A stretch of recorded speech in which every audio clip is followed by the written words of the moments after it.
मुंह से कांग्रेस पार्टी जम्मू में, हरियाणा में, महाराष्ट्र में वोट मांगेगी, जब लोगों को अब पता ही चल गया है कि वो उस पार्टी के साथ खड़ी है जो राष्ट्रीय ध्वज की भी कदर नहीं करते, जो चाहते हैं कि उनका झंडा ही अलग हो। दुनिया भर में बात करते हैं आरक्षण की। खामियाजा ये होगा कि लोगों का गुस्सा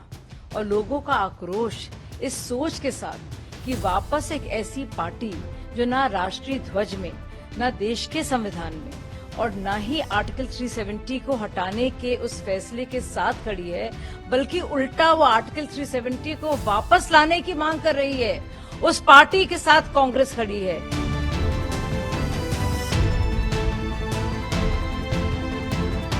महबूबा मुफ्ती को खुद एनसी ने और कांग्रेस ने नकार दिया है। कितनी किरकिरी बनी उनकी। बीजेपी को सबक सिखाने चली थी, सबक खुद को मिल रहा है। जिस तरह से जेकेएनसी और कांग्रेस ने बाकायदा उनके इस दोस्ती के हाथ को ठुकरा दिया है और कह दिया है कि उनका एजेंडा पूरी तरह से एनसी का ही एजेंडा है, यानी कि वो कॉपी कर रही है एजेंडे को, तो किसी भी तरह से हाथ मिलाने का या साथ आने का या किसी गठबंधन की संभावना नहीं है। इसके साथ साथ आप देखिए, ये जो नापाक गठबंधन कांग्रेस पार्टी का और जम्मू कश्मीर नेशनल कॉन्फ्रेंस का हुआ है, आप देखिए कि इसके असरात क्या होंगे, दूरगामी इसके परिणाम होंगे और किस मुंह से कांग्रेस पार्टी जम्मू में, हरियाणा में, महाराष्ट्र में वोट मांगेगी, जब लोगों को अब पता ही चल गया है कि वो उस पार्टी के साथ खड़ी है जो राष्ट्रीय ध्वज की भी कदर नहीं करते, जो चाहते हैं कि उनका झंडा ही अलग हो। दुनिया भर में बात करते हैं आरक्षण की। अगर 370 वापस आएगा, जिसकी कोशिश कर रहे हैं और जो बाकायदा नेशनल कॉन्फ्रेंस और पीडीपी चाह रही है, तो क्या होगा आरक्षण का जो वाल्मीकि भाइयों को मिल रहा है, जो गुज्जर और भाइयों को मिल रहा है, जो बकरवालों को मिल रहा है, जो सिख भाइयों को मिल रहा है, जो सारी जो आजादी और नए कानून जो महिलाओं के लिए हैं, जो लागू हो रहे हैं उनके ऊपर जम्मू में और कश्मीर में।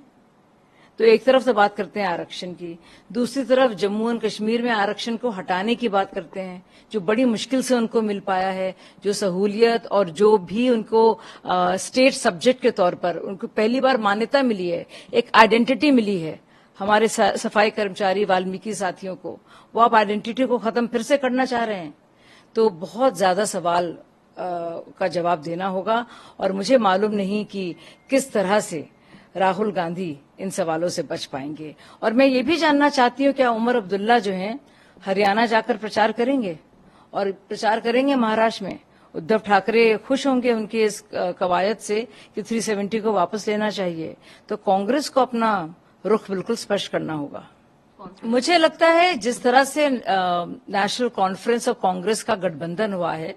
उसका उनको खामियाजा हर जगह लेना होगा और वो खामियाजा ये होगा कि लोगों का गुस्सा और लोगों का आक्रोश इस सोच के साथ कि वापस एक ऐसी पार्टी जो ना राष्ट्रीय ध्वज में, ना देश के संविधान में और ना ही आर्टिकल 370 को हटाने के उस फैसले के साथ खड़ी है, बल्कि उल्टा वो आर्टिकल 370 को वापस लाने की मांग कर रही है, उस पार्टी के साथ कांग्रेस खड़ी है। तो इसके चलते मुझे लगता है कि दूरगामी इसके परिणाम होंगे और लोगों में जो इसको लेकर गुस्सा है वो अभी से दिख रहा है और इसका असर सिर्फ वहां पे, सिर्फ जम्मू में और कश्मीर में नहीं होगा, इसका असर आप देखेंगे महाराष्ट्र और हरियाणा और देश भर में। देखिए, इस बात से इनकार नहीं किया जा सकता कि अलग अलग प्रदेशों में, अलग अलग राज्यों में इस तरह के वाकये आ रहे हैं और बहुत ही खौफनाक हैं ये सारे, और हम सबको शर्मसार करते हैं। हमारे देश के ज़मीर पर एक बहुत ही एक कलंक है ये, और इससे कोई इस सच्चाई से कोई भाग नहीं रहा है, बल्कि इस सच्चाई से हम लोग जूझ रहे हैं और बहुत ही दुखद है। लेकिन पश्चिम बंगाल में कुछ और ही हो रहा है। पश्चिम बंगाल एक ऐसा राज्य है जहां बाकायदा संरक्षण दिया जाता है बलात्कारियों को। ना सिर्फ ये, चाहे वो शासन हो, प्रशासन हो, मिलकर, और जिस तरह से पुलिस का वहां प्राधिकरण हुआ है, तो चाहे आप हॉस्पिटल प्रबंधन देखें या पुलिस प्रबंधन देखें, आप देखेंगे कि किस तरह से इस बहुत ही भयावह घटना जो हुई है, जो मर्डर हुआ है और रेप हुआ है और जिस तरह से हुआ है, तो उसमें किस तरह से सबूतों को नष्ट करना और माँ बाप के साथ झूठ बोलना और इस तरह से एविडेंस को टैंपर करना और बाकायदा अपने ही लोगों द्वारा अस्पताल पहुंचाकर सर्वर रूम में जाकर न सिर्फ उग्रवाद करना बल्कि वहां पे तोड़फोड़ करना, मुझे लगता है ये बहुत ही ज्यादा निंदनीय है और डिस्टर्बिंग है। ये दिखाता है कि पश्चिम बंगाल में पूरी तरह से एक कोलैप्स हो गया है सिस्टम वहां का, और इतनी ज्यादा असहाय है ममता बनर्जी कि खुद बाकायदा वो अपने ही खिलाफ धरना करती हैं। और जब ऐसी घटना उनके राज्य में होती है तो प्रधानमंत्री जी को खत लिखती हैं, बावजूद इसके कि वो स्वास्थ्य मंत्री हैं, वो गृह मंत्री हैं, वो बाकायदा वहां के मुख्यमंत्री हैं। और ये पहली बार नहीं हुआ है, सिलसिलेवार सुनियोजित तरीके से कई बार, जैसे कि हमने देखा था शाहजहां शेख को 40 दिन तक ममता बनर्जी की सरकार बचाती रही।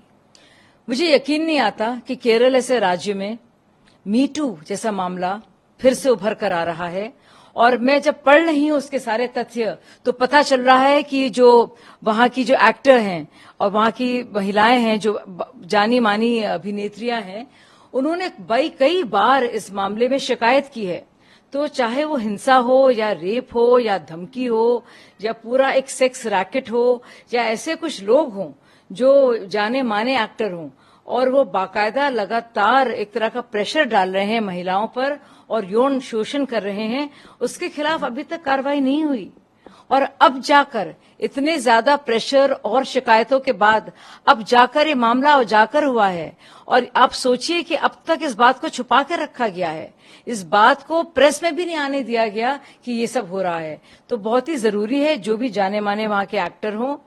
चाहे वो रंजीत हों या रियाज हों, उनके खिलाफ सख्त एक्शन लेना चाहिए। और जिस बॉडी के वे प्रतिनिधित्व करते हैं उन्होंने रिजाइन किया है, लेकिन उसको सब लोगों को हटा देना चाहिए, सस्पेंड करना चाहिए। ऐसी कोई ऑर्गेनाइजेशन जो बाकायदा मुंह मोड़ रही है।